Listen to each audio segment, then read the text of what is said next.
Hallo aus Berlin. Hallo aus der US-Hauptstadt Washington. Hey. Servus und Hallo aus Wien. Ja, hallo. Goedemiddag in Nederland. Bonjour aus Senegal. Yassas, Chelete, Kalimera. Ich bin Anne Dieckhoff, ich bin Korrespondentin für die nordischen Länder und lebe in Schweden. Ich bin der Bernhard Klaassen und ich grüße euch alle sehr herzlich aus der Hauptstadt der Ukraine, aus Kiew. Aus Athen berichtet für die Taz Ferdi Bazoglu. Aus Tunis, für die Taz. Marhaba und Shalom aus Israel und Palästina auf dem Weg nach Berlin. Fernverbindung. Der Auslandspodcast der Taz.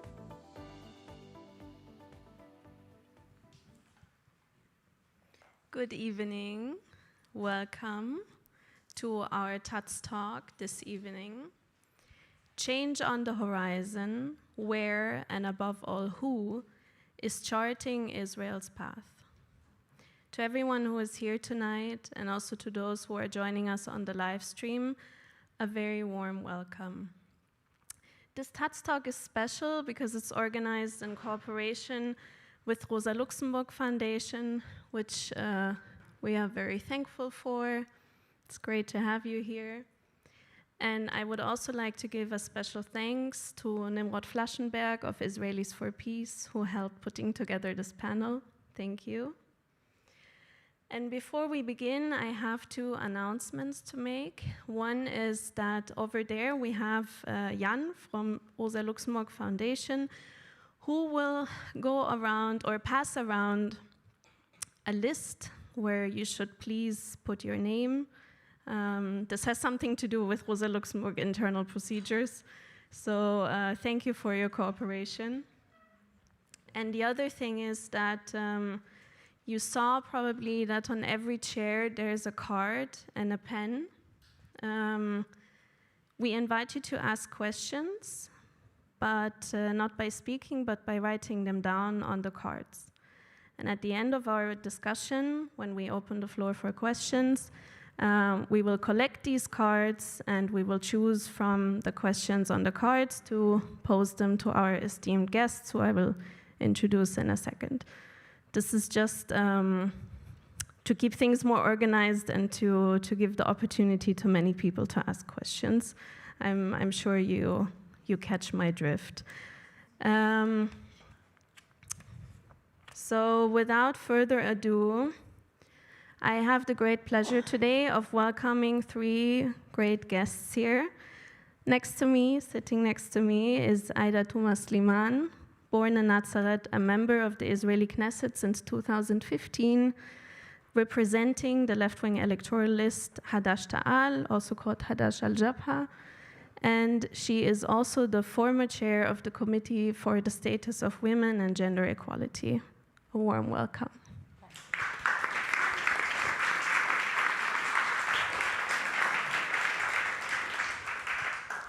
Then we have with us tonight Luise Amtsberg, member of the German Bundestag, rapporteur on the Middle East for Bündnis 90 Die Grünen, and the former Commissioner for Human Rights and Humanitarian Aid. A warm welcome.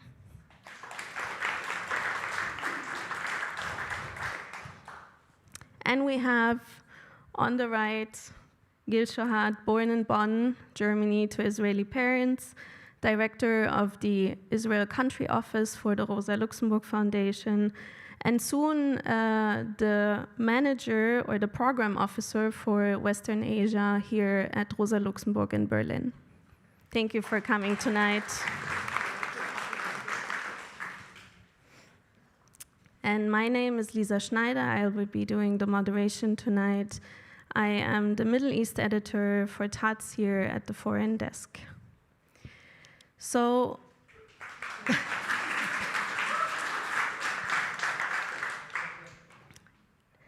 to To make a brief introduction, we will be speaking about the elections tonight in Israel. We will be talking about what that means for the citizens of the country, but also for the Palestinians who are not citizens, but affected by the decisions in the Israeli government. In the coming months, all citizens, Jews, Arabs, Palestinians of Israel are going to be heading to the polls.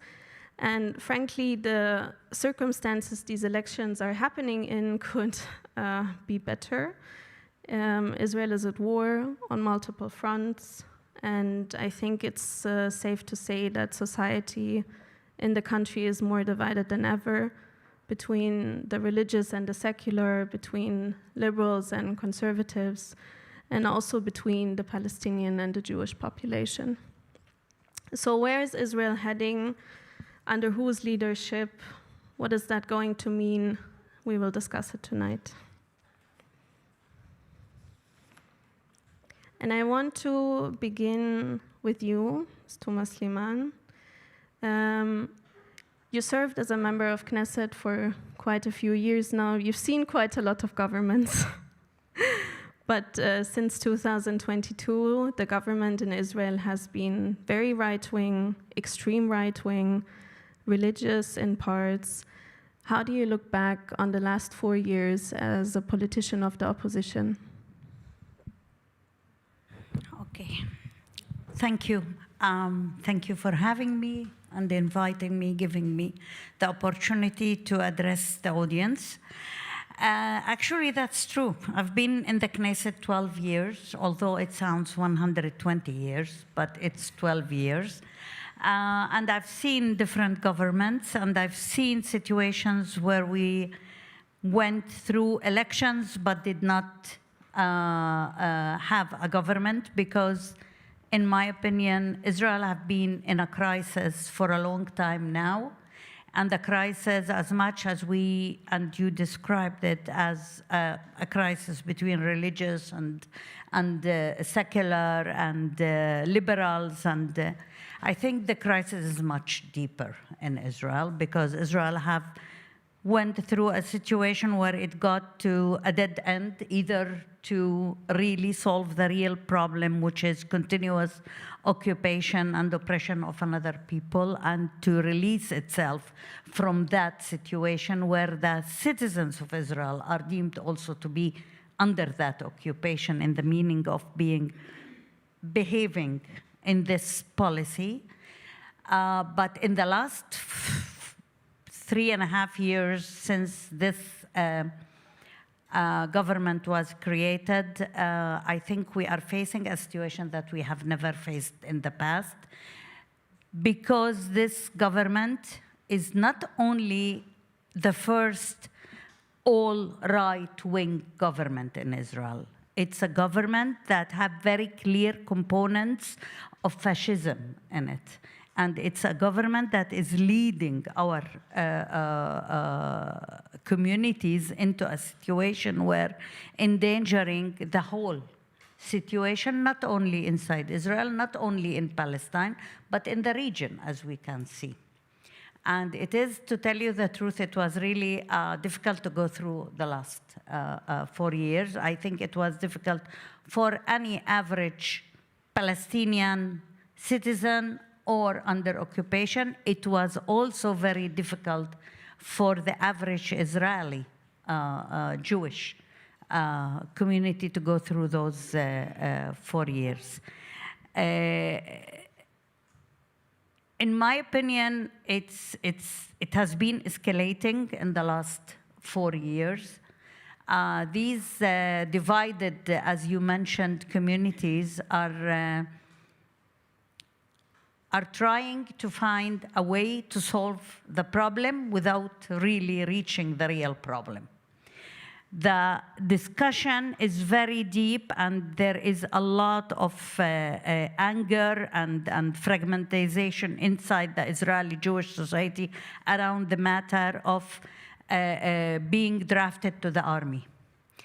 And no one is stopping to ask why everybody need to be drafted to the army and sent to war and fight these bloody wars. For what?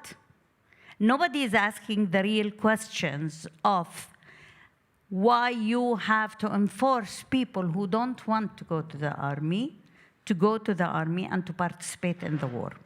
Nobody, for example, you said between Palestinians and Jewish Israelis. Nobody is asking why the Palestinian citizens of Israel are in such situation of depriving them of the elementary and basic rights as citizens.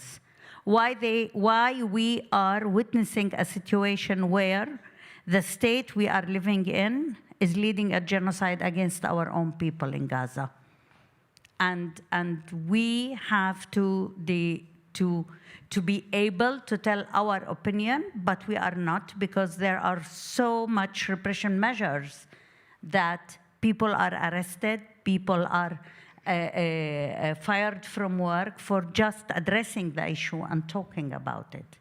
So actually, the escalation is happening not only on the borders. You said Israel is fighting on so many fronts. You know, in the beginning of the war, Netanyahu said we are going to face, in the beginning, 3 years ago, he said we are facing 4 fronts. And he meant Gaza, the West Bank, Lebanon. And the 4th front he was mentioning, it was us, the Palestinian citizens of Israel. And actually, this is how we are treated lately. Today, the fronts are much bigger. They added Iran into the front and so on. In my opinion, we are facing a very decisive election that either we are able to get rid of the fascists from the government,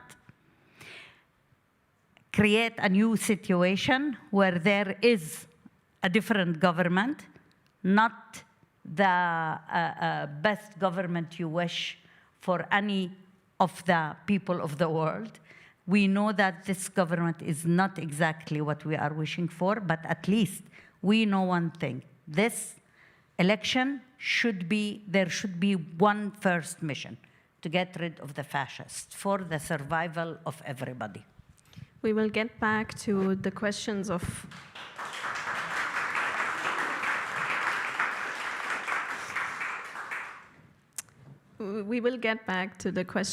war, security, repression of freedom of opinion in a bit.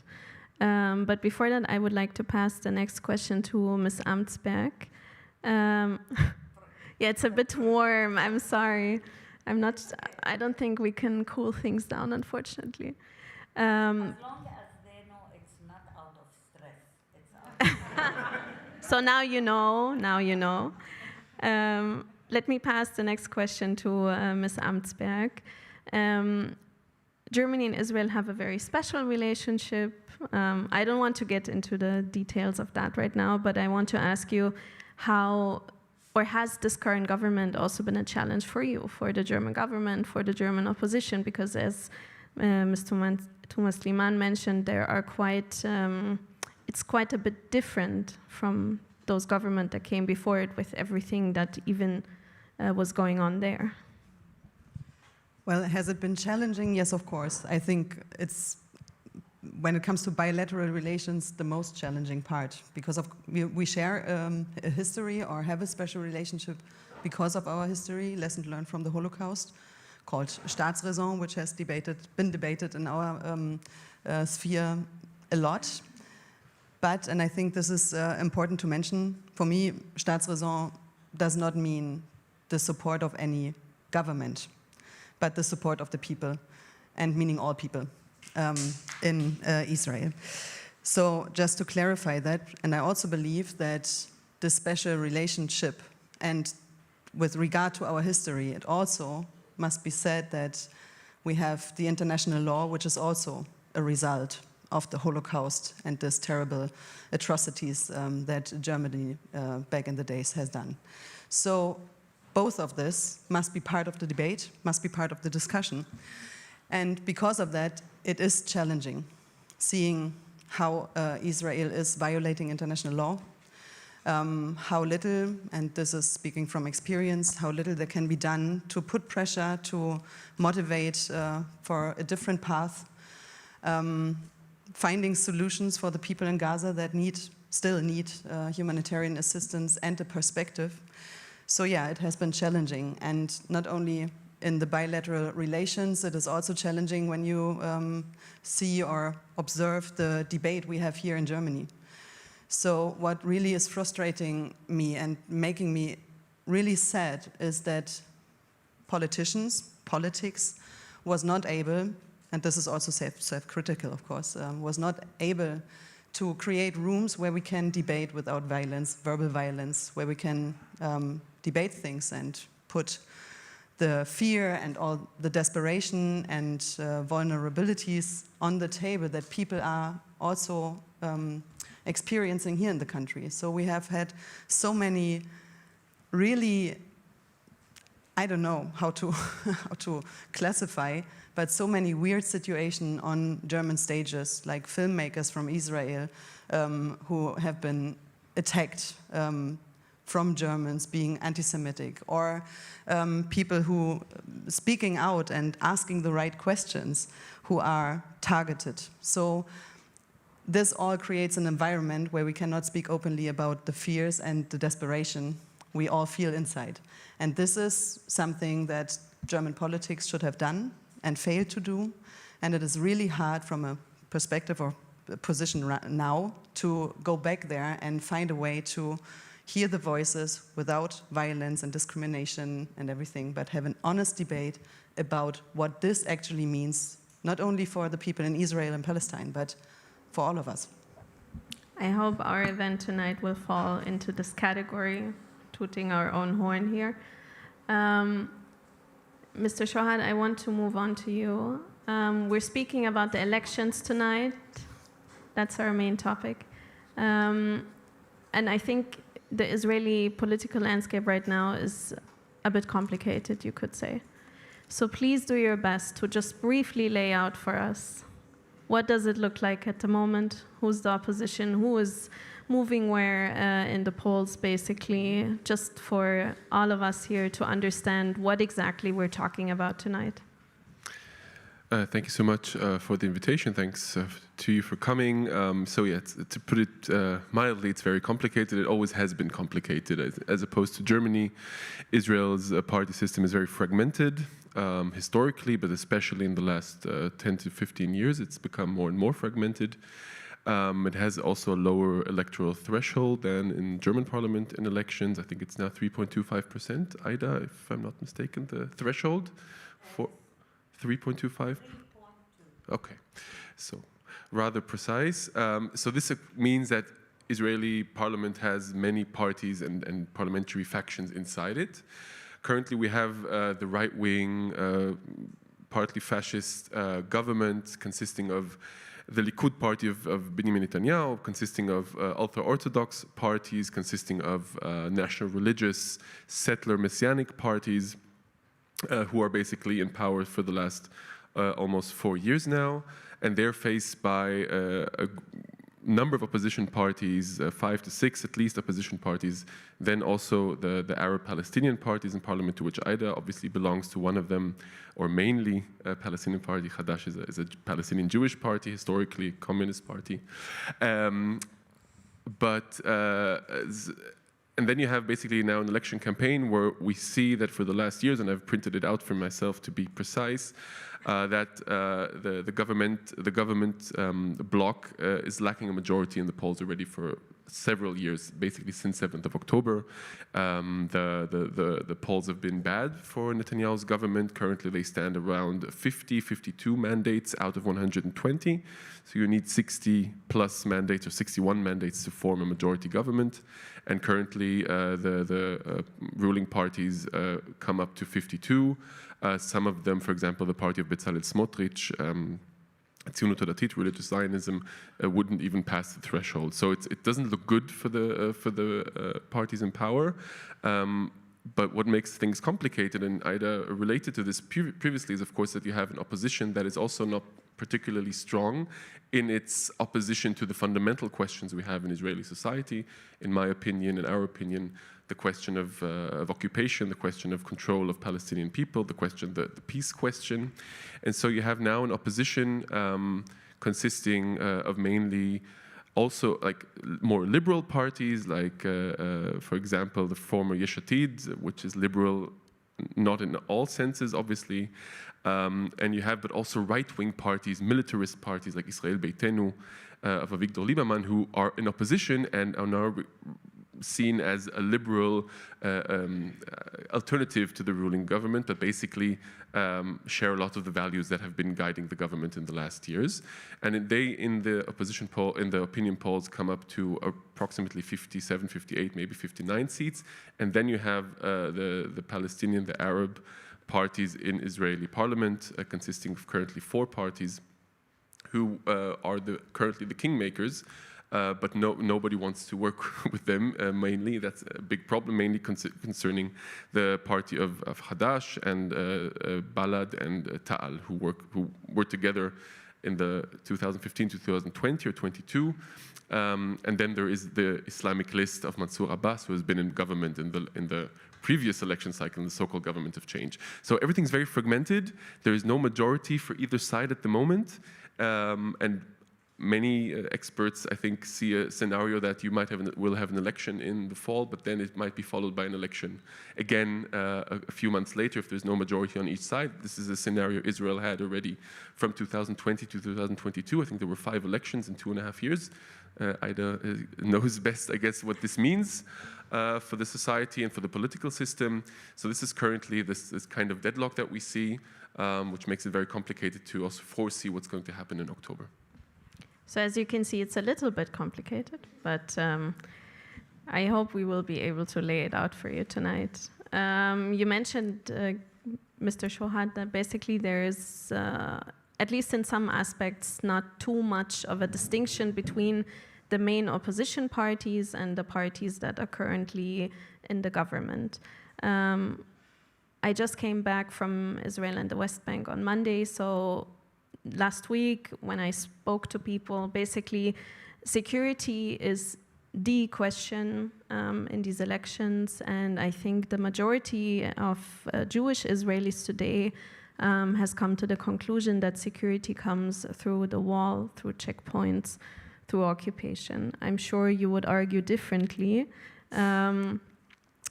Please do, and please tell us where do you see the opposition standing at the moment from your perspective? Okay, first of all, I don't think that now they understand that security comes from walls and checkpoints. This was the situation ever.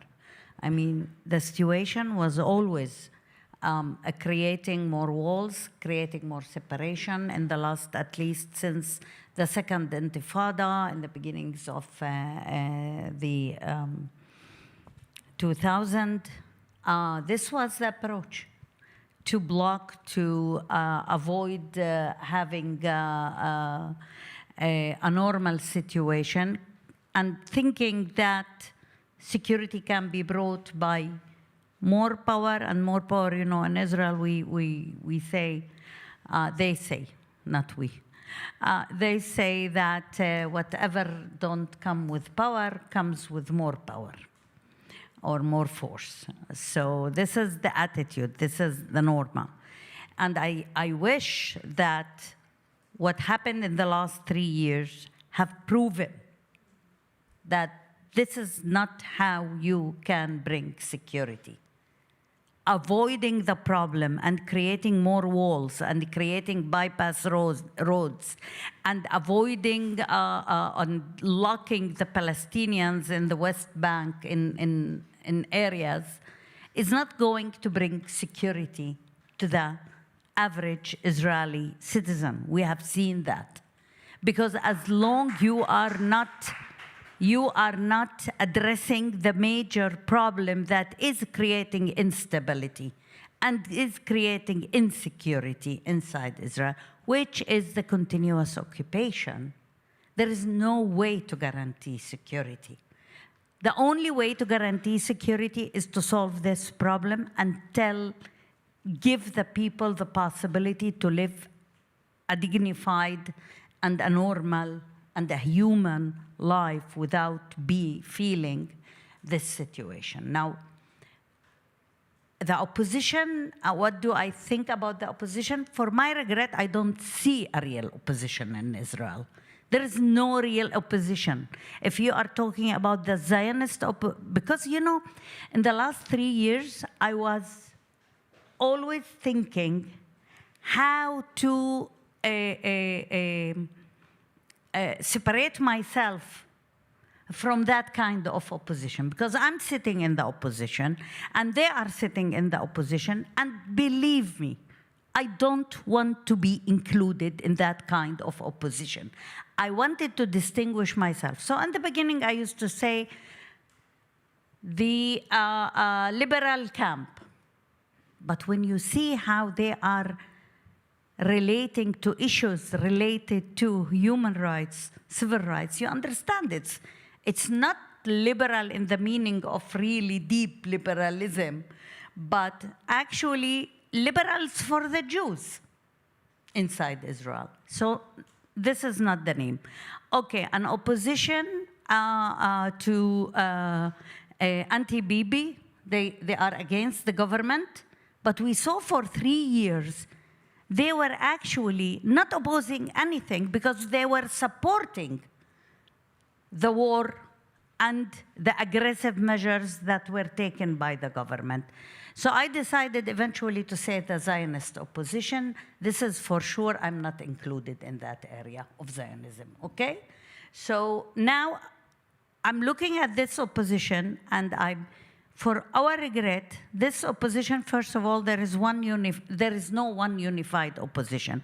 This opposition have right-wing components in it, like Yisrael Beitenu, okay? There are people who identify themselves as center, while they are hopping every moment and jumping to be included in the government whenever there is a problem, like Gantz.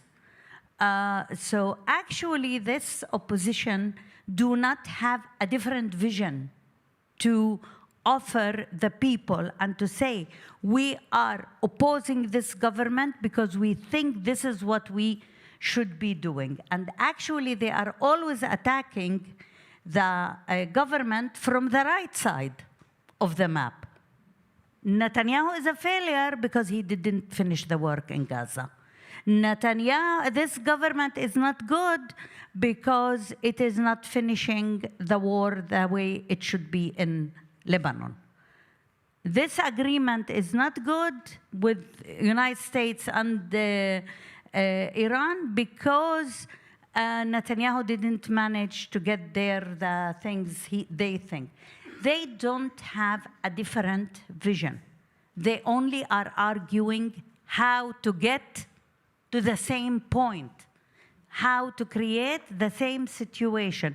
None of them want to deal with the issue of occupation. We have elections that is not discussing neither occupation, nor human rights violations, nor starvation, nothing of that. They are only fighting over power to implement the same vision, in my opinion. Maybe a little bit slightly different in, a little bit, and this is what worries me, that Europe will be waiting for the next government to be established in Israel, and here we got Israel back on track, Israel is democratic again, and Europe can, feel relaxed now. And I hope that this is not the situation, because I'm telling you, if we have a different government, this is only the first step, and you will be needed more than ever after that.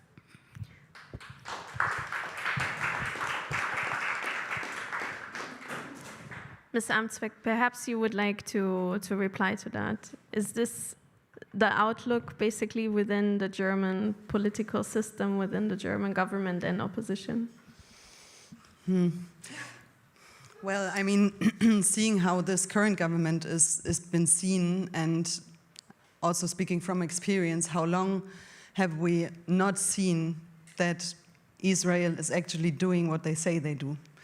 So planning on a broader annexation, planning on having more settlements in the West Bank, planning on buffer zones. They are doing. No, I was just referring on back in the days when after 7th of October the war started, there was so much, and speaking from experience, we all thought, okay, we need to make sure that there is a distinction between civilians and terrorists. We need to make sure that it is no question that Palestinians need to get access to life-saving humanitarian assistance. And of course, we need to make sure that the debate of a two-state solution, or any solution for that matter, will not stop. And we failed in all these questions.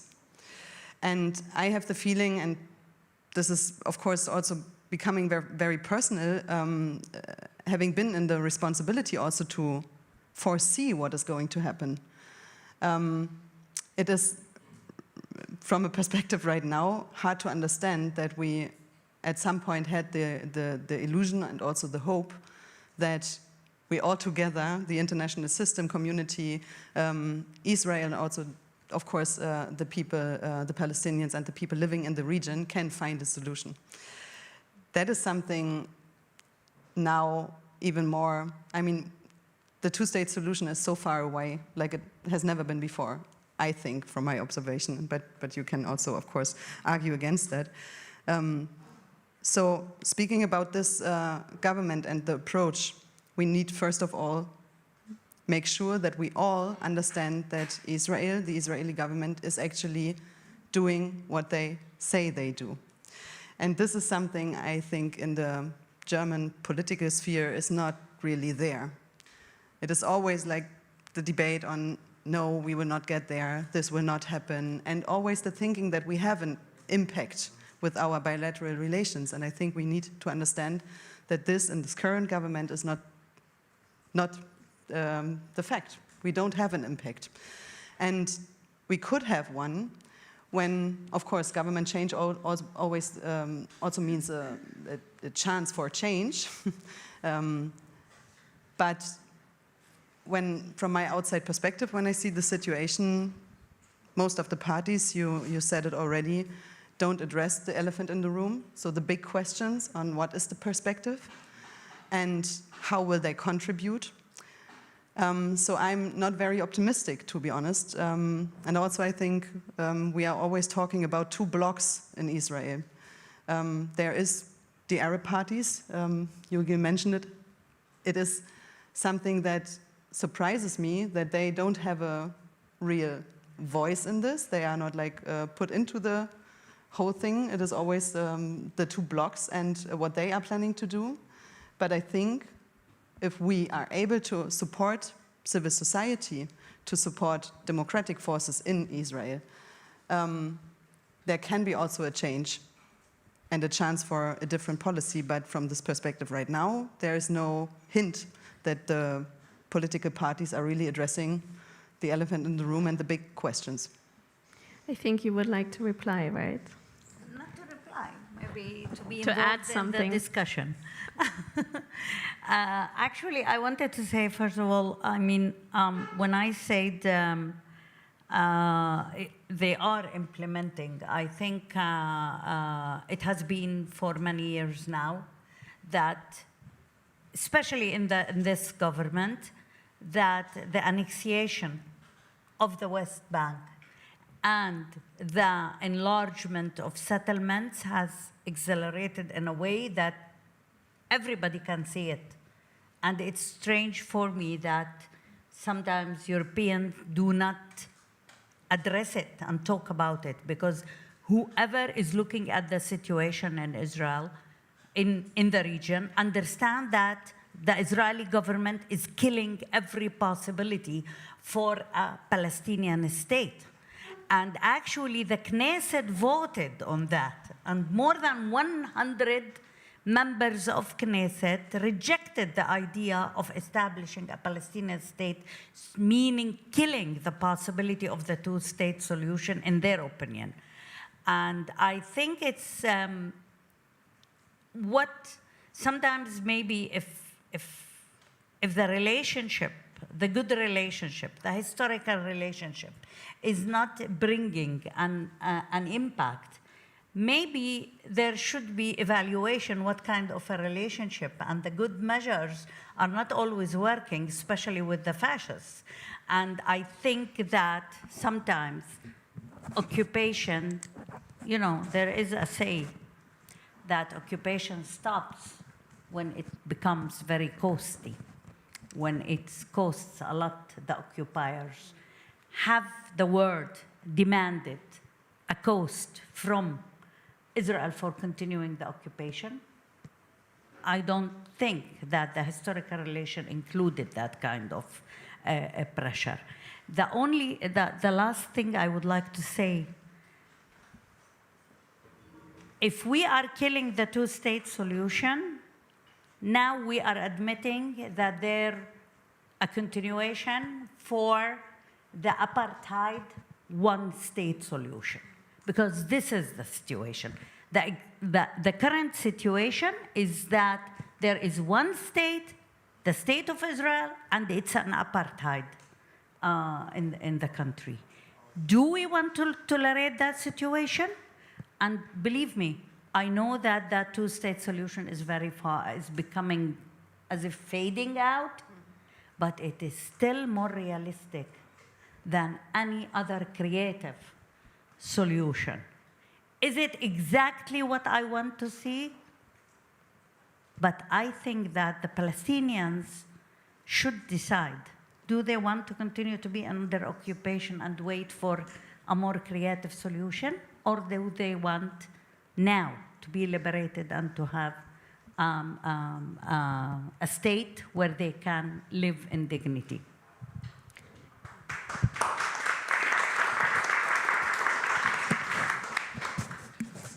To add just a little bit more context, perhaps maybe if you need it or if you wish it, as you mentioned, the construction of settlements and also the basically the allowing of settlements on a planning process has been really increasing incredibly in the last years. You mentioned earlier the bypass roads. There's a road system that is being currently created more and more that allows basically Israeli settlers who live in the West Bank to bypass roads that they would need to share with Palestinians. So you can see there are a lot of facts that are being created on the ground, but to get to you, Mr. Shohat, there are also other facts that this current government is still implementing while it's in power. For example, I think it was last week, there was a new state comptroller installed, who is the personal lawyer of Benjamin Netanyahu, which it has a certain taste, you know, and a bitter taste, yeah. So basically these things are happening right now, and they are happening really at a very fast speed. Could you maybe elaborate on this legacy, basically, that this government is creating now in the last minute, and how it could be reversed potentially under a new government? So, as you said, I think the changes that we've seen in the judicial coup, which has basically started on 1st of December 2022 when the government took office, and which has been ongoing ever since, even during the genocide in Gaza, during the wars with Iran. The Knesset has been, and you know it because you were there, the Knesset has been meeting underground in the bunker and debating further parts and bits and pieces of the judicial coup. This just shows how determined the government was, and people at the front, like the Justice Minister Yariv Levin, who's been pushing this from day one, to actually leave a legacy that will be very hard to roll back. Now, the question is, from my point of view, what does a rollback mean? And I think this connects a bit also to the anti-government protests that we've seen since the government took office in 2022, and it started in January 2023. We've seen huge demonstrations on the streets of Israel from January 23 until October 23, basically, against the judicial overhaul, hundreds of thousands of people on the streets that have protested what they see as the dismantling of Israeli democracy. Now, what does democracy mean in this respect? And I think what we've seen in this protest movement, which has been very impressive, I have to say, as someone who also arrived in early 23 to Tel Aviv, this was very impressive to see so many people mobilize on a weekly basis, no question about it. But as someone who also works with, let's say, anti-occupation actors who sees things as they are regarding the occupation, it was always startling to see that in the protests, you had maybe 1% of the protesters actually addressing the elephant in the room, being the occupation, being apartheid, being the treatment of Palestinians as second-class citizens inside Israel. And this, I think, when we talk about what does it mean to turn back this judicial overhaul, I think we have to think what would be actually the goal? Because I don't think the goal should be to just turn back time and go back to November 2022. The goal has to be to look at the sources, look at what has enabled this judicial coup in the first place. And this, I think, for many on the left at least, is messianic settler ideology that has been transferred into mainland Israel with this current government, who has a number of ministers who are messianic settlers who live in the occupied West Bank and who have basically transferred the ideology of supremacy also into mainstream Israeli society and into the Israeli political system. So thus, I think things can be reversed. You can maybe try to, appoint other police commissioners who are not loyal to the so-called national security minister, but this will not change the mindset that we've seen and that has been at the core of what we've seen in its, let's say, escalation in the last 4 years. So yes, I do think that a new government will try to reverse appointments. It will try to maybe turn back the clock back to 2022, but this will not be in any case sustainable, or any case a return to democracy that has also only been a part democracy since its inception. If we stay in this thought, basically, as you mentioned, most of the opposition is relatively close in positioning to the current government. There are parties that are different, among them is your party, but in the elections they will pretty certainly not gather the votes to form a government. So could you perhaps think for us, how could the best possible outcome from a left-wing Israeli perspective look like? So I don't want to speak on behalf of left-wing Israelis as representative of a German institution that has, of course, connections to this place and has worked there now for several years. But what I think is, and I think that connects a bit to what Aida said. There is an international left-wing perspective. Exactly. I think what we can see is, and this relates a bit to what Aida said, is basically what are the circumstances in which left-wing organizing can actually take place again, in which freedom of speech is not attacked at its core, but maybe has where the limits for free speech are expanded again inside Israel. We've talked about the situation for Palestinian citizens of Israel. Part of them are my colleagues in the office who are really, really, really hesitant to voice their opinions on what is going on because they fear for the police to pick them up the next day, or if they go protest, even in the center of liberal Tel Aviv, to be harassed or maybe even beaten up by fascist groups. And this is something we've seen. So I think we have to be very modest in our expectations. I think it is, I agree with Aida, it has to be about substituting this government that we've seen with as many forces as possible that will not continue this path of destruction from within also Israel. That will enable space also for rethinking left-wing strategies, because I think this is also a big issue for leftist powers in Israel, be they party affiliated or be they in the civil society. I think there is a sense that something has to change, because the recipes of the past cannot work now in this new reality, this geopolitical reality, but also this post-genocide reality we've seen in Gaza. And thus, I think a government that will not be as right-wing, will not be as extreme when it comes to also rights or freedom of speech from within will enable space for left-wing forces to organize again, to think about their strategies, to connect also internationally, and see what we can learn also from other contexts. But I think this is something which is very modest, but I think it would be an important step forward. We already spoke about the elephant in the room a few times now. As we said, this is one of the main legacies this government will leave behind, and it's also something that has basically since 1967 been an issue, which is the settling in the West Bank, the continued occupation of the Palestinian territories. You mentioned that at this current moment we are heading to a one-state solution with two different systems for two different people. Do you see any chance, looking at the current opposition landscape, but also looking beyond that, looking to the West, to the German government, for there a path to a two-state solution, to even discuss it, be created again?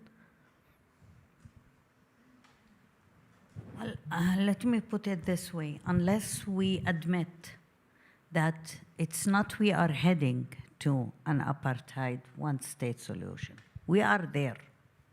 This is the situation. I mean, unless you admit it, you cannot tackle the problem, because otherwise we will continue to think that there is time to deal with things and that we can advise. I think that the current government and the governments before, because they didn't do anything else, they created a situation where, I was listening to, it's not an issue of enlargement settlements. We have to redefine our terminology. What is happening today is an ethnic cleansing of areas in the West Bank by settlers' terrorism, attacking Palestinians every day, in a very cruel way. Burning houses, burning mosques while people are praying. I'm telling you things that every night we have, like on Telegram, we are getting information about they are burning here, they are attacking there, they are. More than 44 Palestinian localities in Area C were evacuated. Area C means Jordan Valley. Were evacuated, ruined totally, and settlers got the land. Okay, and people were displaced. We are talking now about Area B, which is meaning the big cities near Nablus, near Ramallah, near that's happening. So in that situation, you cannot only think that what we need now is only, we think about a big change and how we can go back to the two-state solution. What we need now to speak about is, first of all, to stop these atrocities immediately, because otherwise there won't be anything to defend later. Okay? We are in an urgent situation. You need to stop it now. Second, and that means putting a lot of pressure and hold the settlers and the settlers movement accountable for these crimes. Otherwise, we will be watching what is going on and fearing to create a discussion about. We need to discuss, are the Palestinians human beings that deserve a right of self-determination? Because, dehumanization of Palestinians have been going on for years now and escalated in the last 3 years. Do the Europeans really believe that every human being have also the right to live? I keep hearing the security of Israel, and okay, I want security for everybody. I'm an Israeli citizen. I want security for me. I don't want Iranian missiles on top of my head. And that's why I'm against the war that was launched by the Israeli government, but security for everybody, not only for Israel, also for the Palestinians, and mainly for the Palestinians, because those who are under occupation. They are not the occupiers, they are under occupation. They are the underdog in this story, okay? So can we discuss the two-state solution? We should, not can. We should discuss. We should bring it up.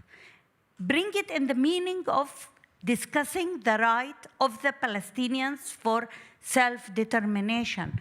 Otherwise, we are admitting that this apartheid state will continue to exist. And that's the solution. We will start normalizing with the situation. And I hope we are not going to do it, because we've seen it brought us into a situation where horrific crimes and destruction and troubles in Gaza happened, and the world did not move to do real actions to stop it. So either we are looking for security for all, and you know, as I am here in Germany, and I'm not comparing anything, okay? I'm just saying one of the things you spoke about the international law, and you said we created it especially after the Holocaust, and that was good, it was created. But it was created because never again. And when the world said never again, did not say it never again only for one people. Never again for the humanity at all. And this is the big responsibility that we need to stand up for. Not to allow more horrific things to happen. Again, not comparing, I don't want to compare, but suffering is suffering.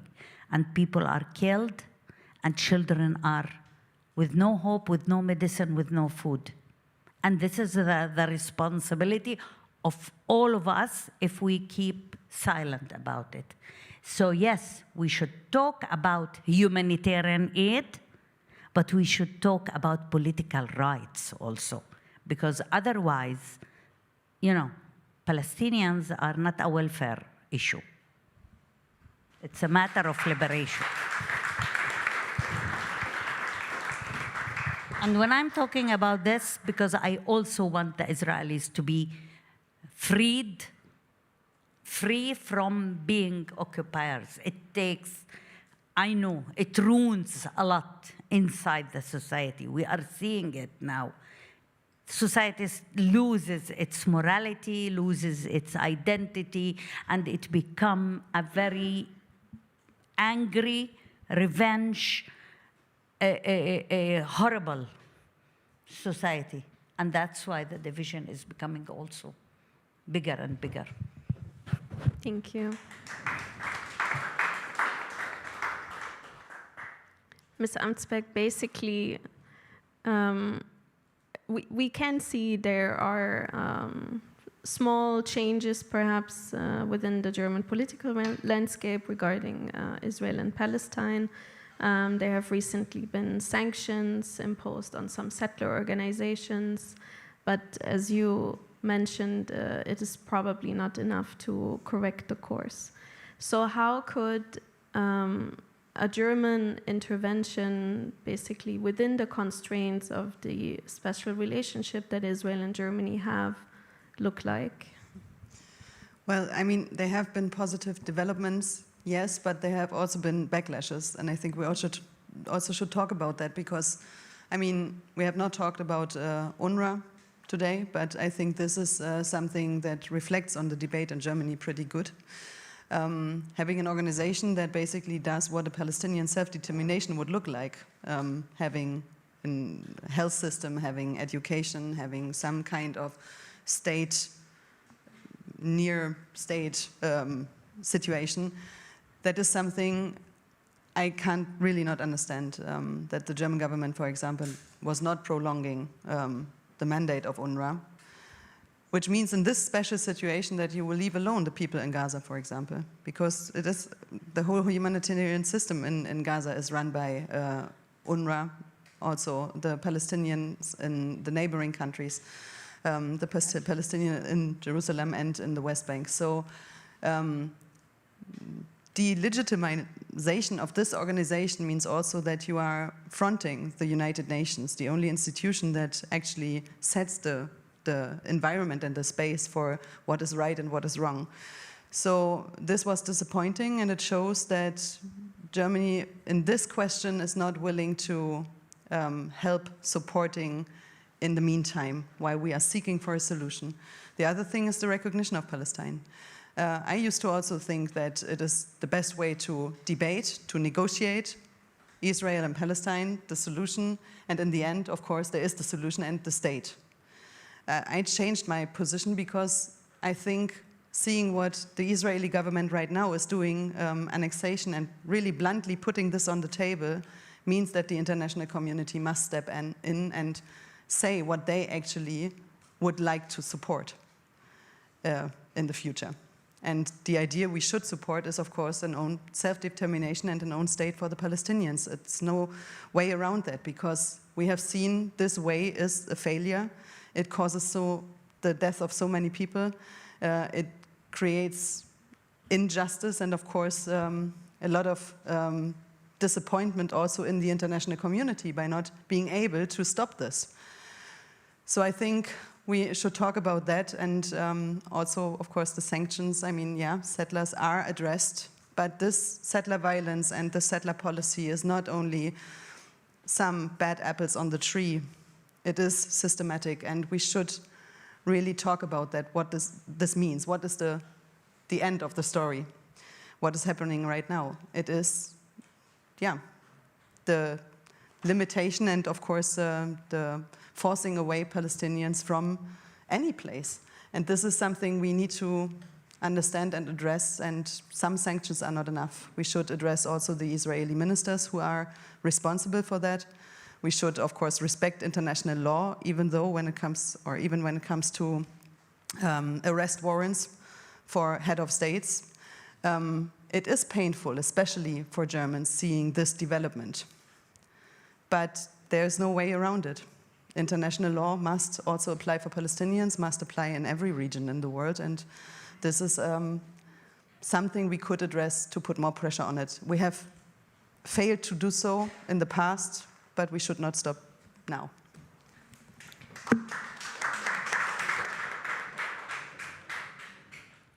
So before we move on to questions from the audience, questions from your cards, prepare your cards if you want.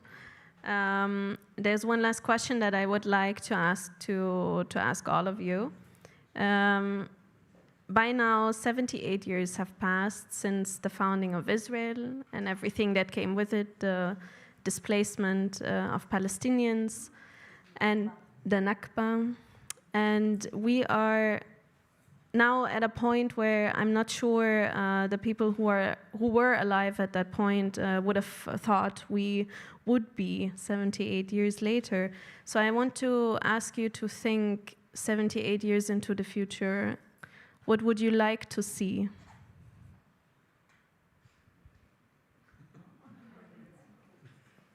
I know it's a long time.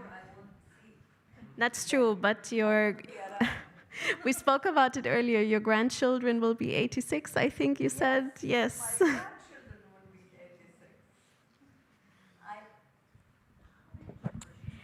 You know what I was thinking? First of all, the fact that the question is addressing 78 years of the establishment of the State of Israel. I wish there was one continuous saying, and the Nakba, because the establishment of the State of Israel created the Nakba to us, the Palestinians who were there. And, in 78 years, I hope that no one would dare to say that Palestinians, whatever, citizens of whatsoever, I'm not going to talk about political entities or states, but nobody can say what they are saying today, that Arabs citizens of Israel, Palestinian, cannot be part of decision-making and government. Imagine in Germany, in Europe, in any place, anybody would say, yes, they can vote, the Jews, but they cannot be part of any government. What would you have called that? You know, if anybody dared to say it here, why it is legitimate and makes the politicians in Israel proud to say it clearly. Arabs cannot be part of any government. I hope that in 78 years, nobody will dare even to think about that kind of thoughts, meaning all of us from, as you said, and be sure not to arrest me when I go out, from the river to the sea, because I know you cannot say it here, that everybody will be an equal human being, and that all of us will have the right to dream and to be secure and to live in dignity and to be part of the decision-making and to organize ourselves the way we want. And I wish that my grandchildren will never need to discuss neither occupation, nor ethnic cleansing, nor any of those words, although on the 1st of May, they asked me, what does it mean, colonialism? And they had the feeling that in the 1st of May demonstration that we do not like colonialism. I hope in 78 years there won't be any colonialism. I took yours. Yeah, you took mine. No worries. Mr. Shohat, please, what do you wish for your grandchildren? My grandchildren, maybe even my children, will still be alive. Is this wood? No, it's not. And also relatives of mine who live in the land. I think I can relate to everything Aida said, obviously. But I think that beyond this, or in order for this to happen, what I hope is that there will be enough time for also truth and reconciliation to happen in this place. That there will be a reckoning with everything that has happened in the last 78 years, and we can say for sure, probably things will happen also in the next years, that they will not stop so quickly. But I hope that in 78 years we'll be in a phase where enough time has passed for generations to actually deal with this heritage, for Jewish Israelis to reckon with their heritage as citizens of a place that was built on the backs, on the lives of Palestinians who have their own, of course, legacy of persecution in Europe and elsewhere, that there will be truth and accountability concepts that will work, that people will come to terms with what has happened, with the traumas inflicted, and this will be kind of an enabling step in order to go forward, because I think if we don't have this accountability, if we don't have concepts of reconciliation that are applied in Israel-Palestine, I think this is will then maybe stop the most urgent destructions, will stop the most urgent violence. But I think it's paramount for this to happen also, and I hope that in 78 years enough time has passed for these things to happen, so that generations growing up there will grow up in freedom and dignity, and in a normalcy of Jewish and Palestinian coexistence, although it's not the term that I use now, but maybe we'll reach a time where coexistence will be normalized, and this is something I very much hope for. Thank you. Well, I agree. And I think, because someone said this to me, that it is not only about survival for the Palestinians, it is about living a dignified and good life, having fun, creating an own future. That is something I think only can be achieved when you have an environment where you actually be protected, are protected by your own government. And so this is something I wish for. I wish also for the Israeli people be free from terrorism, violence, and a government that is actually not working for their interests, for a democratic environment where they also can be political without being repressed, without having to fear that death penalty becomes normal or NGOs are not able to work anymore. because this is a reality a lot of Israelis are facing right now. You also mentioned it. So it is a backlash for democracy. And of course, as I'm also fighting for our democracy that is also under attack, I wish the same for the people in Israel and Palestine. And I wish the respect for the international law coming back and not being replaced by something that is not taking care of people in need, like in Sudan or now in Lebanon or DRC and other places. Thank you. My colleague Peter will go around now and collect your cards.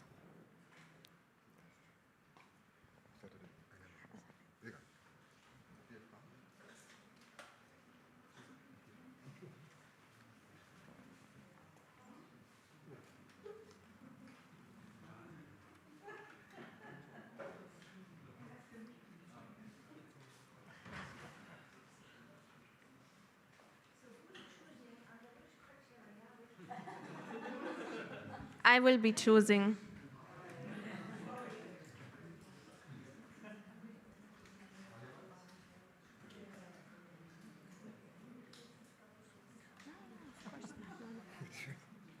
Thank you.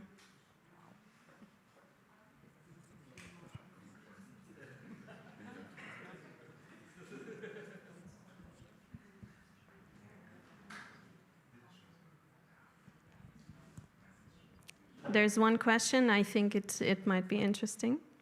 Of course, all the questions are interesting. Please don't misunderstand me. No. We spoke about this before, but this question puts it very to the point. If even the opposition doesn't offer a different path, how will fundamental change start? How can it start?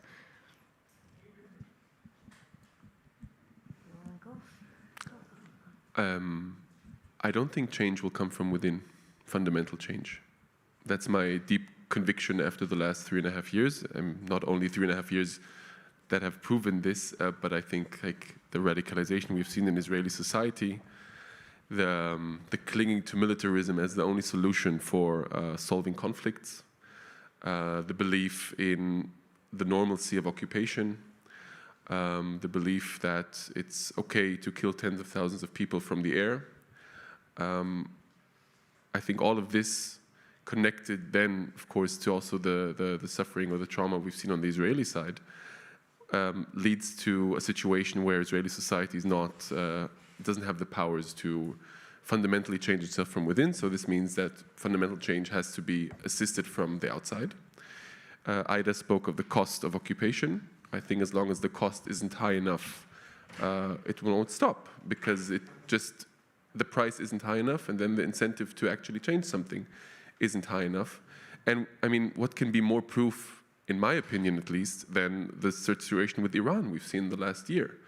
We've seen multiple wars with Iran where, also well-off liberal Israelis who have the financial means are running into shelters several times a day. Kids don't go to school. Life is just interrupted. And what you hear from the opposition parties after this ends is, why didn't we finish the job? We have to continue. So this just speaks to basically this rationale of forever war and the belief that we have to be the strongest power or bully of the neighborhood. And this will never, I think at least, not never say never, but in this situation we're in now, I do not see how it can reform itself from within.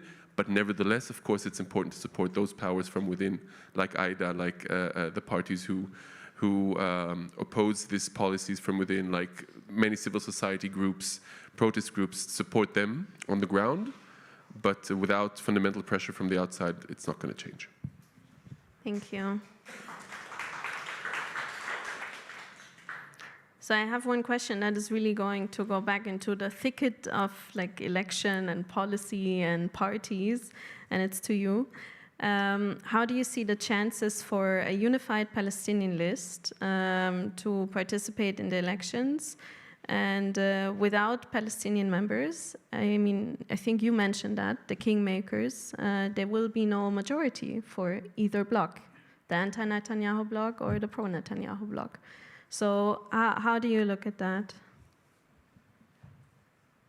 Well, my party, Hadash, Aljabha, started even 3 months ago, before knowing that the elections are around the corner. We started talking about and creating negotiations with the other 3 parties in order to bring to a joint list, a coalition of the 4 parties in order to, because we understood mainly, not because we wanted to solve the problem between the 2 camps, but because, first of all, our people needed to feel more powerful after years of feeling helplessness and not able to affect things. And second, because that was the way to bring people to the ballots. We have very low turnout of voters, usually. It's not normal for any minority in the world.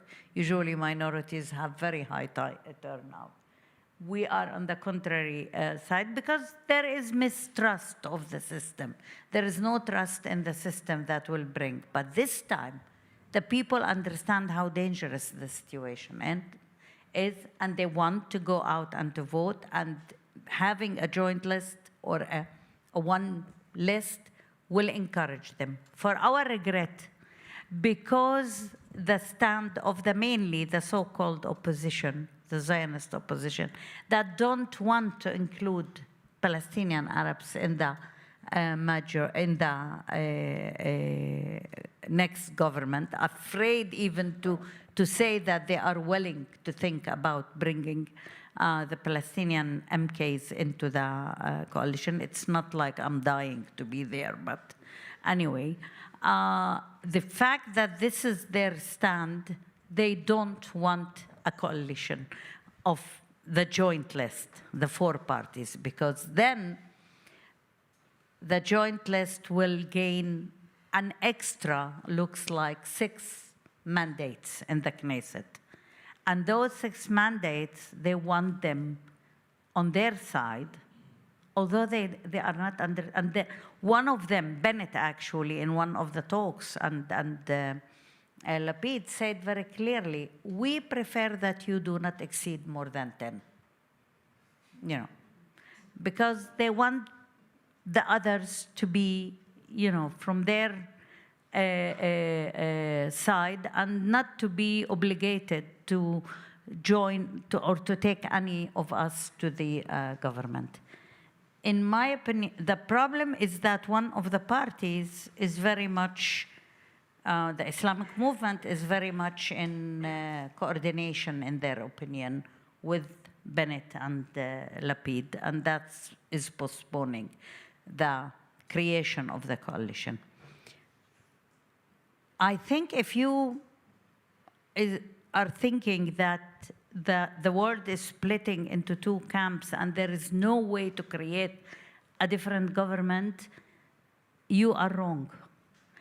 I'm fearing that there is a 3rd possibility of the so-called unity government in Israel, which brings parts of the so-called opposition with the Likud, and maybe there are parts of the religious parties, and they create a different government, the so-called national unity government.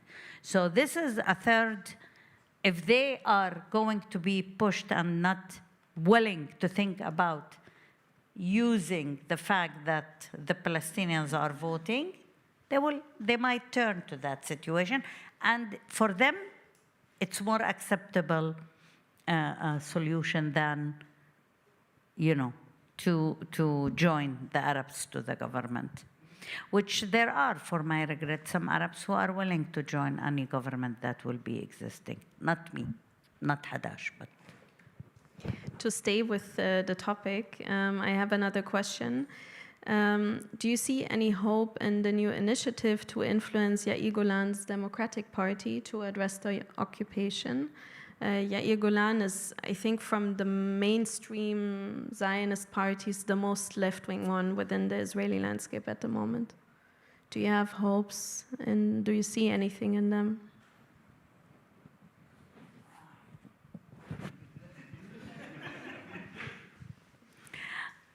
You are pushing me hard to be hopeful, which is good. Well, I think Yair Golan is not in the same. He is a little bit to the left from Yair Lapid, and that doesn't mean he is straight in the left. Okay, he is to the left of the mainstream Zionist groups like Yesh Atid.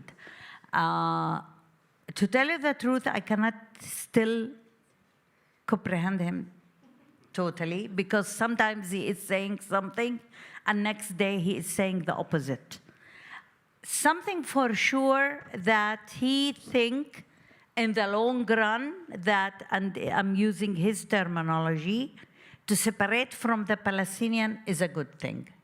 We are not talking here a language of peace or ending the occupation, but to separate from the Palestinians for the best security of the Israelis is good. But this is, I'm telling you, this is not for the upcoming years. I don't think he is, and he is not going to be leading figure. Today, it's either Eisenkot or Bennett, and in the last week, it's clear that Eisenkot is the one who will be challenging Netanyahu, not Yair Golan. Yair Golan and the Labour Party and the Democrats are small player in the situation now. One last question, staying with the party politics. Maybe this could be something for you, Mr. Shohat. What do you think of the analogy between Israel and Hungary, that only a right-wing nationalist party can unseat the extreme right-wing fascist or authoritarian parties? Because this is something I heard a lot, to be honest, in the last few weeks here in Berlin. Yeah, I mean, it's also debatable as to how euphoric you should be that, I mean, obviously, from a left-wing perspective, alternatives to Orban are very welcomed, and of course, a government that is more aligned with values of international law, of democracy, and so on is valued. But of course, there's no reason to celebrate, in my opinion, at least. But so I think we can compare this in the internal political sphere to Hungary. But of course, there's so many differences between Israel and Hungary, as Hungary is not an occupying power, Israel is. So I would say, of course, if we look on this micro level that we've been talking about tonight, about the internal politics, what does it mean if you have a more, let's say, mild right-wing politician like Bennett, although I'm not sure he's milder than Netanyahu when it comes, for example, to settlement policies. He's an avowed settler himself. So what does it actually mean to have a less right-wing alternative? And it's hard for me to see it only from the prism of Israeli democracy, because, as I said, it's intricately connected to occupation and the situation we've seen in the region. So I would not rule out this analogy totally, but of course I would say there's much more to it, and there's also much more at stake regionally in what is going on in Israel internally than it is maybe in the Hungarian case. But again, I'm not an expert in this, but I would say there are fundamental differences which would make me kind of focus more on these than on the analogies at the moment. Would you like to add something?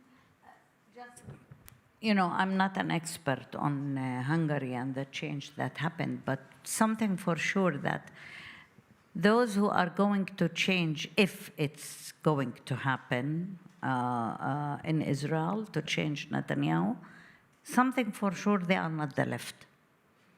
And they are coming from a national center to the right parties. So this is maybe the only similarity existing in this situation. As I said, I'm not a big expert or even a small expert at all on Hungary, but I think this is the reality now in Israel. The fascists will not be defeated by the leftists. If they are going to be defeated, they are going to be defeated by center to the right. And then we have a long struggle to continue, and you will be needed more than ever. I'm saying you as Europeans, because believe me, as much as the fascists didn't want to listen and didn't care what Europe think, those who are coming, they are different. They do care about the image of Israel, and they are going to try to sell the product of the only democracy in the Middle East again.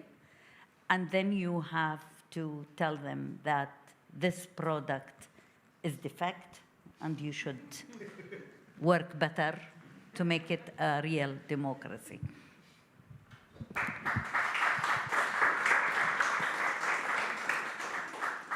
One final question, I think, to you, Ms. Touma-Sliman, and to you, Ms. Amtsberg. Does the ICJ and international humanitarian law have any power for Palestinians? What would the significance be of, for example, a ruling from the ICJ? Well, I'm not able, if I can answer the question, but the first step would be that everyone accepts the ruling of the ICJ, and this is also something that has been strongly debated in Germany when it came to the arrest warrants. So this is what we should work on, and I know sometimes it is frustrating to recognize that we are talking about courts and rulings and laws that are in any way experienced disrespect, so to say. But in the end, if we all stick to it, it really can have the power. But first step is that especially the ones that always argue with the international law truly prove that they respect it. And there will be probably a lot of difficult decisions when it comes to policies and diplomatic relationships, but it must be. And then I think it can help the situation, but on the other hand, we have seen, I mean, we all know that settlement policy is illegal, not only in the international law, but also within the Israeli law, and still it happens massively and structurally. So what must happen is that not only the courts decides, but the states really put pressure on it that actually it has a meaning. And putting pressure on Israel by sanctioning, especially the ministers, I think, and also the association agreement, reflecting on that and working on this could help to make sure that international law is actually respected. So I think there we can actually contribute by respecting the ruling, which is not given, to be honest, so it also needs the power of the people and, of course, the decision makers to respect the ruling.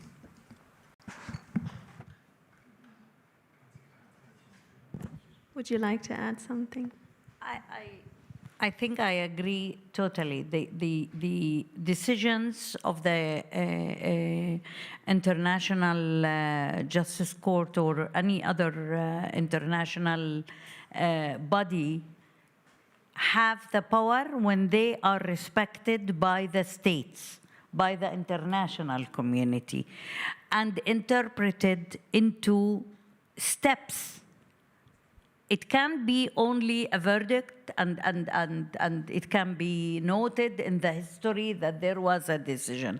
But if it is not interpreted into steps, that means we are not going to accept the continuation of the violation of the international law, and we will put, as you mentioned, sanctions, and, for example, not only on settlers, but on all the products of the settlements. Why don't you have, if you are against and you see the settlements as a violation of the international law and a war crime, then boycott them. Boycott the products of the settlements. If you are only sanctioning the minister or one settler, it's as if you are saying, this one is the bad one. The rest is okay. But we are sanctioning the one who is bad. But the main idea is the whole settlements.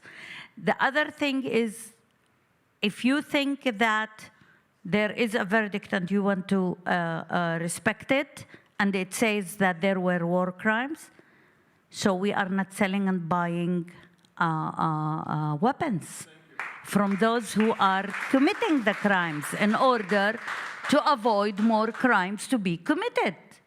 So there are interpretations to how make these decisions reliable and have the power and put pressure on those who are there. Thank you. Shukran, toda. We end very punctually, 1 minute late.